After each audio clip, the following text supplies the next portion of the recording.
Whoa! Sean Porter versus Errol Spence press conference was dope as could be. Um, I looked at it. I enjoyed it. It's gonna be a good ass fight. I'm looking forward to seeing how Errol will deal with Sean Porter's relentless pressure. Of course, Errol being a scientist, he's talked about Kell Brook. He talked about Granados. How Sean struggled with that. Sean and Kenny Porter. It's gonna be an interesting fight. It's gonna be an interesting fight. I am pumped and excited for that. And this is coming on the heels of just before Manny Pacquiao versus Keith Thurman. Oh snap, man! So I mean the welterweight division is fine. I was listening to Ras Claude, I think it is 22. He was talking about Pacquiao winning against Thurman. He calls Thurman a B level boxer. I just don't know how you could get that. How's Keith Thurman B level? Keith Thurman's elite, man. Y'all tripping. But yeah, man, this press conference finished looking at it. I am totally excited for this fight. Sean Porter versus Errol Spence. This is a good. We got some matchups, man. We got we got Porter versus Spence. We got Thurman versus Pacquiao. Um, and we don't know what Danny Jacobs is going to be doing. I mean, Danny Garcia. But we want to see what kind of fight. So September 28th, man. And then we got at the super welterweight, the super middleweight division, we got Benavidez versus Durrell. Shit. Some good ass shit, man. Yeah, Jackson the hopeful. Shout out to you, man. I'm so damn pumped, man. I'm like a kid on Christmas Day. I hear you, bro. This is some. Hey, did you see that press conference, man? That was lit. That was lit. And obviously I was doing some music in the studio and stuff, and I was just listening to some stuff I did and stuff like that. So I wasn't online for a bit. Um, but damn, that was lit. Hold on a second, guys. I just have to take a little break here. Hold on one second. All right. Be right. Right. Cool. So yeah, man, that was that. I was listening to Errol Spence talk about the future. First of all, you always look at the man in front of you.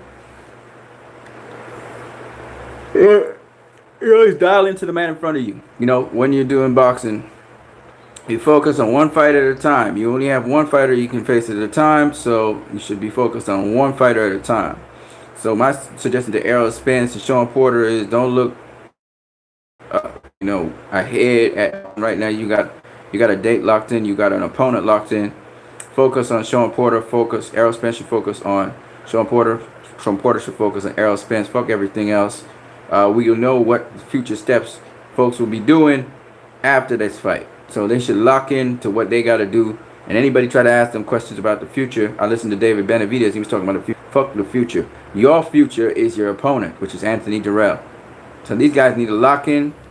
Don't entertain any other questions because you need to have that focus for the opponent that you're about to face. Anyway, back to what I was saying. So man, Sean Porter versus Errol Spence. I was listening to Sean Porter correcting Errol and stuff. Because Errol thinks Sean thinks Errol's underestimating him, and I think he is. I think that Sean Porter brings a lot of things to the table, and he's a big welterweight. The fact that he couldn't make weight the last fight was a factor. Obviously, Sean Porter win that fight. Errol talking about it was a close fight. That fight wasn't fucking close, man. Sean Porter was boxing him from the outside, coming on the inside, doing his thing, getting back out to the outside. He got tagged a couple times by the Cuban boxer, but for the most part, he was executing. That's why he won the fight. It wasn't a close fight. I don't know why people say these stupid things. I really was glad Sean Porter came back to Errol and said, Errol, boxing? You know how to box? He's basically letting Errol know you're talking bullshit and stop talking bullshit because you know boxing, right? Porter versus Errol Spence is a good fight. Kenny Porter hardly had to say anything. Sean was saying everything. I like that. I'm looking forward to seeing those two rumble. I think it's going to be a good ass fight. Errol going to try and man down Sean Porter. That's not easy to do.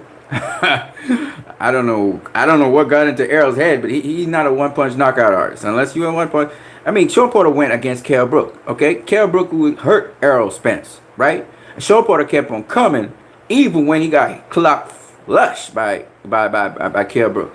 So for Sean Porter, for Errol Spence to think he going to man down Sean Porter, I don't think so. I'm telling him now, you ain't getting no man down. You might want to get a man down, but you ain't getting no man down with Sean Porter. The one thing you going to do, though, is outbox him. You better outbox him, because it's going to come down to boxing. But if you don't outbox him, he's going to beat your ass, you know. Jackson Opal says, Sean Porter doesn't necessarily have great one-punch knockout power. No, he don't have one-punch knockout power, but he's brute strong. Sean Porter is a very, very strong guy. Against Ugas, he couldn't impose his strength, and I think most of the reason was he's trying to make weight to start with. That's a weaken him, but his strategy anyway was not to engage Ugas like that. And I think he's going to box Errol Spence as well and pick his times to come in and go out. And I think he's been working on that with his dad. I think that if Errol Spence thinks that he's going to knock out Sean Porter, he got another fucking thing coming. Because Sean Porter is a guy, he quick, he's unorthodox, and he has an ambush style, and also on top of that, he's strong. Sean Porter is very, very strong. Okay, that's a guy that used to be 180 pounds. Okay, a linebacker, footballer. So he's very, very strong. So if Errol thinks he's gonna bully Sean Porter, get him to the ropes, and land punches on him, he's gonna have another thing coming. Sean's gonna deny anything that Errol does well. Sean Porter's going to deny it. You know, the strategy with Ugas was, since Ugas got a great inside game, Sean is not going to just engage him on that and take that away from him and come in and out. Because Errol, I think he's going to do something like that. But at the same time, I think Sean Porter is going to rough up Errol as well where he can on the inside. Errol's a very strong guy, so I think Errol's not going to get as roughed up. And he also has good inside game. And he'll be able to use that against Sean Porter when he can. But Sean Porter's a guy, man. He moves around. And like I told you guys already, Chris Van Herden, I didn't think that Errol stopped Chris Van Herden. Errol is a good puncher, but he ain't no one-punch knockout artist. Sean Porter is intense, you know, doesn't have great knockout power, but he got power. He got power. And if you let Sean Porter overwhelm you, he will take you out. He will take you out eventually.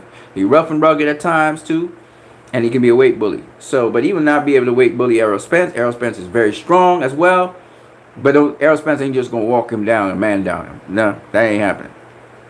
So, and Porter's very crafty in how he moves as well. So I don't really see Errol Spence stopping Sean Porter, but what I can say is, what I do see is Errol Spence winning this fight if he boxes smart. You're going to have to box Sean Porter some, make Sean Porter come to you, try to counterpunch him as he's coming in, those kinds of things. Like what Kell Brook did. I think those things will help. Sean Porter has been trying to maintain 147 for a long time. I think it may be that it's too much for him to maintain now. Or his father may do a specific thing with a certain program to make sure he's strong enough. So when he goes back, and be strong enough for Errol Spence, because I'm pretty sure they're going to work the science out what they need to do to beat Errol Spence, and whatever conditioning and strength conditioning and stuff that Sean Porter needs to do to make sure that Sean Porter makes weight. At the same time, he comes into the ring a little bigger than he was, so maybe 157, you know, because of the IBF belt, so you could be at least 157 pounds on fight night, you know, so you can get maximum strength and stuff. Because Sean looked big and strong when I just saw him there. He looked bigger than Errol actually. So we'll see what really happens with that. But I'm excited. After seeing this press conference, I'm very excited for that fight. And I just wanted to share that with you guys. I want to hear your views on Sean Porter versus Errol Spence. Who you think will win and why? Leave it in the comment section below if we finish this feed. This is what you need. My name is Anson Phillip. And it was nice talking with you guys. Don't forget to hit that like button if you're here, if you're watching this video. If you like what you see, then please press that like button. Also, you can donate to my channel. I still haven't gotten the stuff up, so you guys can donate to the channel. Deuces. I'm out of here. Peace.